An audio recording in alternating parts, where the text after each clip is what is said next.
What up, y'all? You're listening to Sports Talk with Tropp, and I'm your host, Katie Tropp. Well, the Dallas Mavericks made Game 2 a slight bit more interesting rather than Game 1 getting their asses beat. But,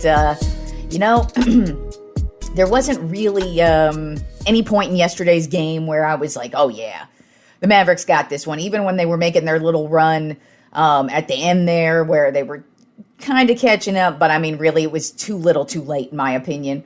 But Boston did walk away with the Game 2 win, 105-98. So they are up on the Dallas Mavericks 2-0 in this series. Now, anything can change. Dallas could absolutely get shit together by Game 3. But, Game 1 was an ass-kicking. Game 2, like I said, they showed a little bit more. But, I mean, it's really just all Luka, all game. And the dude is beat up.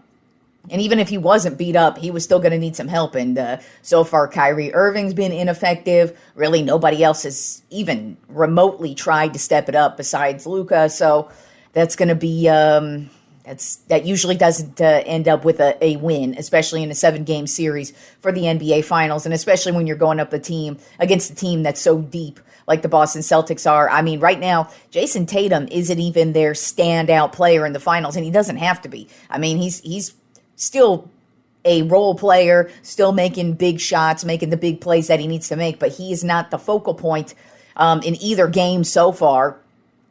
Jaylen Brown, once again, had a solid game. He had 21 points and 7 assists, but Drew Holiday really stepped it up in this game. He had 26 points and 11 rebounds. So it was really just an excellent team game so far from the Boston Celtics in both games. They've really just taken over 3-point shooting.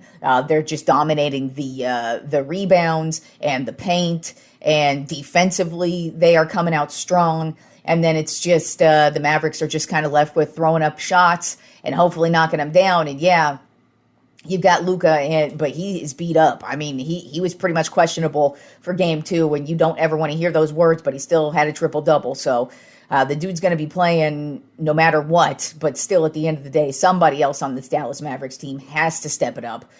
They do have a couple days off. The next game, Game 3, is Wednesday in Dallas, but Boston is up 2-0, and so Dallas, they got to get it moving in Game 3, that is for sure. But you really can't count them out. It is the NBA Finals, and they made it this far for a reason. But the Celtics have taken a commanding lead in the NBA Finals at this point. Now moving on to baseball and the Top 10 MLB Power Rankings. And, we actually have a couple of teams at the bottom that we haven't really discussed so far this season. But overall, it's pretty much the usual suspects here, beginning with number 1. Continues to be the New York Yankees, overall record of 46-21. They are 8-2 in their last 10 games. This past week, they swept the Minnesota Twins, but did lose a series to the Dodgers. But I will say there was no Juan Soto playing in that one. He did end up hurting himself earlier in the week, but it's nothing major. He's supposed to be back their next game. Either today or tomorrow, whenever the Yankees play next. Soto's supposed to be back. So they didn't miss him for too long. But it didn't really matter because Aaron Judge is just on fire. Nobody is really hitting better than he is at this point in the season. I mean, the last month, it's pretty much been all about Aaron Judge and Jose Ramirez of the Cleveland Guardians. Those two have been just on fire this last month. And it's pretty much those two and everybody else. Aaron Judge is batting at .305, 24 home runs, which leads the league, and 59 RBI. And, his stats just keep getting better and better every week. So he seems to be getting healthier as the season wears on, and he's just playing great. And I mean, honestly, outside of Judge and Soto, the rest of the Yankees lineup is just smashing the ball. And then you turn over to the pitching side of things, and I've been getting this guy's name wrong. I've been calling him Gil. It's actually Heel. And I watch Yankees games, so you think I would catch on to that shit, but I didn't until just recently. And I'm like, damn, I've been calling this guy his wrong name. So, but I'm not the only one. We all know that. But the dude has been making a mark this season. He has 8 wins on the season with a 2.04 ERA, which is one of the top 5 lowest ERAs in the league, and 90 strikeouts on the season. And he has been smoking. And Cole, he's already doing his rehab assignment, so it's looking like his return is right around the corner. So you're looking at the New York Yankees, and you're like, damn, This team's just getting stacked and locked and loaded. And yeah, they did lose the series to the Dodgers, but like I said, no Soto. It might have been a little bit different with Soto, but regardless, the Yankees are looking damn good right now. Then at number 2 on my top 10 MLB Power Rankings are the Philadelphia Phillies. Overall record of 45-20, 7-3 in their last 10 games. This past week, they took the series against the Milwaukee Brewers, and then they split the series in London against the New York Mets, and both games were crazy games in London, so London got some good baseball games there.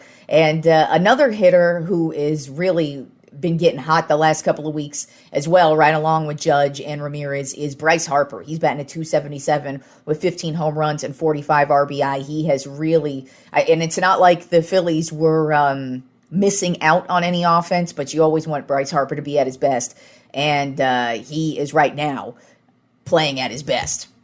Then you also have Alec Bohm, who's having a great season as well, batting at .291 with 51 RBI. And like I said, with the Phillies, they are having no issue scoring offense. And same with the Yankees. To me, these two teams just really, they are so stacked from starting pitching to the bullpen to their closers. They have the 2 top closers in the league too. Now, of course, they've got a bunch of wins, so of course your closer is going to have a bunch of wins. But still, they're not really giving up any blown saves or anything like that. So I mean, these are 2 stacked ass teams right now. Then at number 3 on my top 10 MLB Power Rankings, another stacked-ass team, would be the Baltimore Orioles. Their overall record is 42-22. They are 7-3 in their last 10 games. This past week, they split a series against the Toronto Blue Jays, and they also took the series over the Tampa Bay Rays. And, you know, this is another team that's having zero issues getting offense, and then now they have a guy who's also getting hot with his bat. That's Ryan Mountcastle, and he's known to do this. He is kind of a streaky player. Started off the season kind of cold, but now the guy's on fire, batting at .276 with 11 home runs, 32 RBI. And, you know, they keep it going with Rutschman and Gunnar Henderson. The 2 of those guys, they are just, boom, having phenomenal seasons. But then you add in the rest of the offense around them, and this Baltimore Orioles team is just lights out, especially on the offensive side. The pitching is where I think the questions lie with the Orioles, but overall, this is a solid-ass team. Then at number 4 on my top 10 MLB Power Rankings are the Los Angeles Dodgers. Overall record of 41-26. They're 6-4 in their last 10 games. This past week, they lost the series to the Pittsburgh Pirates, but took the series over the Yankees. And, you know, there's nothing wrong with the Dodgers. Of course, they are another stacked-ass team as well. I mean, their starting pitching is just crazy. And then you also have Teoscar Hernandez, who you just kind of thought was a guy who was just, moseying along from team to team to team. And then he gets here to the Dodgers, and, man, this dude mashed a grand slam against the Yankees over the weekend. And right now he's sitting at 16 home runs and 48 RBI, which leads the team in both of those categories, which is crazy because he's on a team with Shohei Ohtani, Mookie Betts, Freddie Freeman. And these are 3 of the greatest hitters in the game, hands down. And then you got Teoscar Hernandez leading the team in the hitting categories right now. So it's pretty crazy to see what we're getting from him. Also on the defensive side, he made some pretty big plays defensively over the weekend as well, actually throughout the season, but just most notably against the Yankees, he really stepped it up. And the Dodgers, their starting pitching is solid. I mean, Glass now, he's got the lowest, is it the lowest ERA or the highest strikeouts? I didn't write it down, but I'm pretty sure it's actually, he's got the most strikeouts in the league right now, but he's still got a low-ass ERA as too. So Dodgers, just as stacked as the last 3 teams that I discussed. Then at number 5 on my top 10 MLB Power Rankings are the Cleveland Guardians. Overall record of 42-22. They are 6-4 in their last 10 games. This past week, they lost the series to the Phillies, but took the series over the Detroit Tigers. And I'm sorry, I actually was reading the wrong line there. They split the series with the Kansas City Royals. Actually, one of the games had to be postponed, and then they took the series over the Miami Marlins.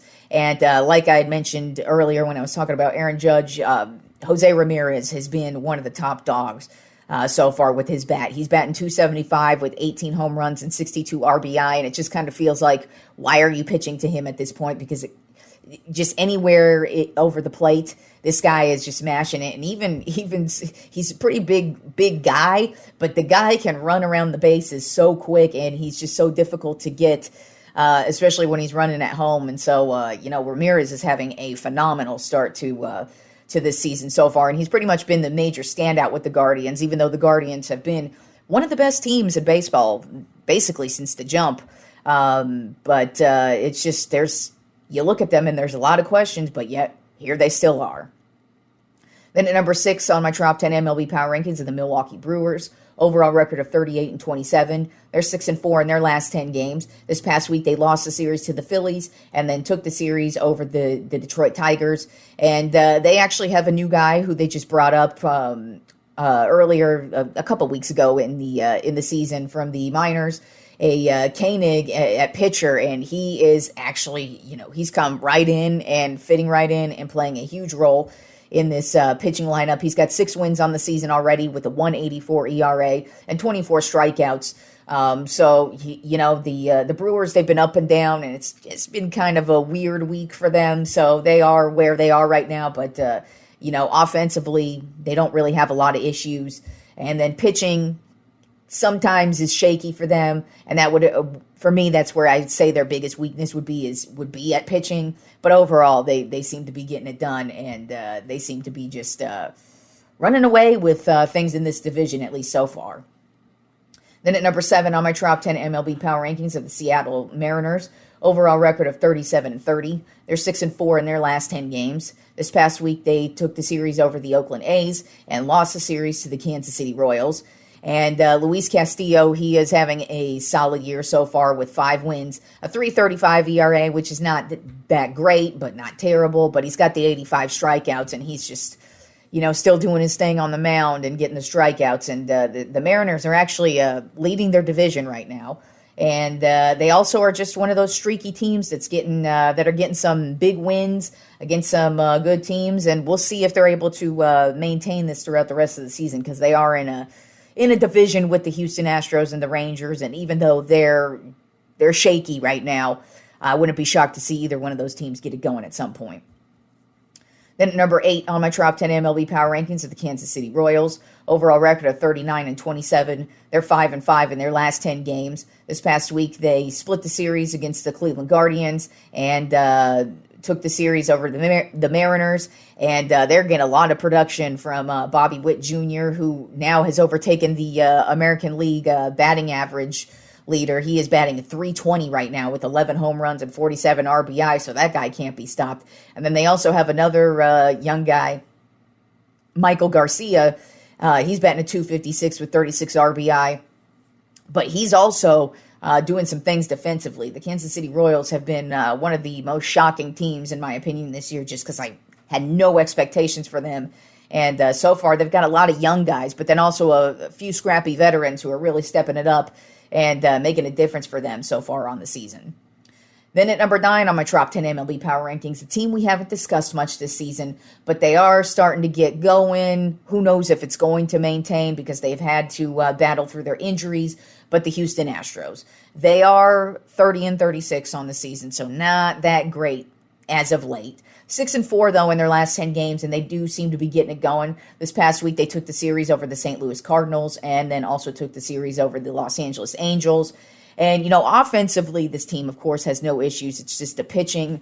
They've had to deal with the injuries to starting pitching, but also the bullpen is still as terrible as it was last year. They thought they made some improvements, but, so far, this bullpen has been awful. They probably would actually be over 500 if it wasn't for their terrible-ass bullpen. But overall, the Astros are now starting to get it going. But they haven't had any level of consistency so far. This last couple of weeks seems to be the most consistent baseball they've been playing as of late.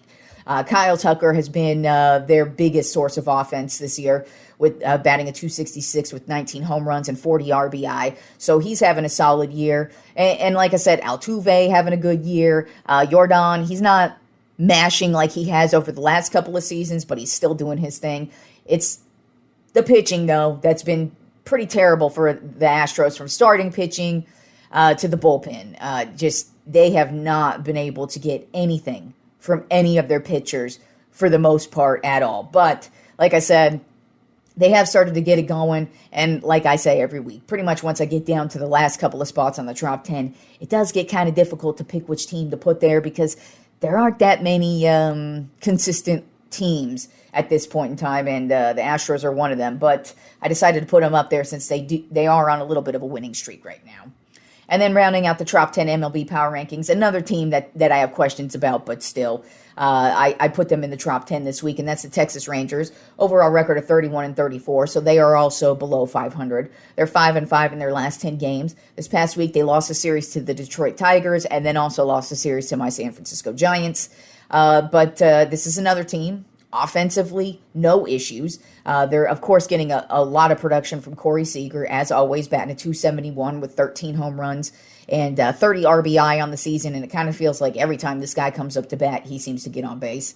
And then you've got Josh Smith, also having a great year, batting at .287 with 4 home runs and 24 RBI. So offensively, they're really having no issues. It's their starting pitching and their bullpen as well that is just let them down for the most part this season, but this is another team that has potential to get it going, and while they're playing shaky baseball, they still have a pretty solid roster, and I wouldn't be surprised to see them actually overtake their division, because like I said, right now, Seattle, Houston, and Texas, even though Seattle's got a 7-game lead over to the Houston and Texas right now. I mean, that could easily change in a moment's notice. So I feel like those 3 teams are just going to be battling it out till the bitter end. And then in a bit of hilarious news, if you are a baseball fan, you are probably familiar with the name of Buster Olney. He is a baseball insider. Pretty much if you hear any breaking news or any type of big contract deals or trade deals or anything major that's happening in Major League Baseball, you're pretty much going to hear it from him, and he's always a reliable source because he's pretty much the most well-connected guy in baseball. Well, today his Twitter was hacked, and it's pretty hilarious because, I immediately knew right off the bat because I, of course, follow him. Because, like I said, he's the guy you want to follow. He's always got the breaking news. So I happened to see one of his tweets. It was a very, very random tweet that said the Baltimore Orioles are going to be now moving to Las Vegas and not the Oakland A's. And I was like, wait, what is going on here? So I click on it, and then I see a couple other tweets, and I'm like, oh, this dude was hacked. And then when you look further into it, yeah, Buster Olney has been hacked. So if you have seen any of his rando tweets like the Orioles are going to be moving to Vegas or the New York Mets are trading Francisco Lindor, you might want to just pump the brakes on throwing away your Baltimore Orioles jerseys and tearing them up and burning them into flames. They're leaving me. No, they're not leaving you. It's just Olney's Twitter was hacked, and it was just tweeting a lot of randomness. Like I said, as soon as I saw the first 2 tweets, I was like, oh, this guy's been hacked, because they were just so outlandish, and then a couple of them were just speaking gibberish nonsense. So, hopefully he gets that shit worked out, because that's a big deal, and I'm sure some Orioles fans' hearts were sinking there for a minute, especially I'm sure some aren't even aware that was that he was hacked. So, good luck with some of you fans who hopefully don't kill yourself before you find out that was fake news. But anyways, enjoy the rest of the week of sports, and I will talk to you fools on Friday.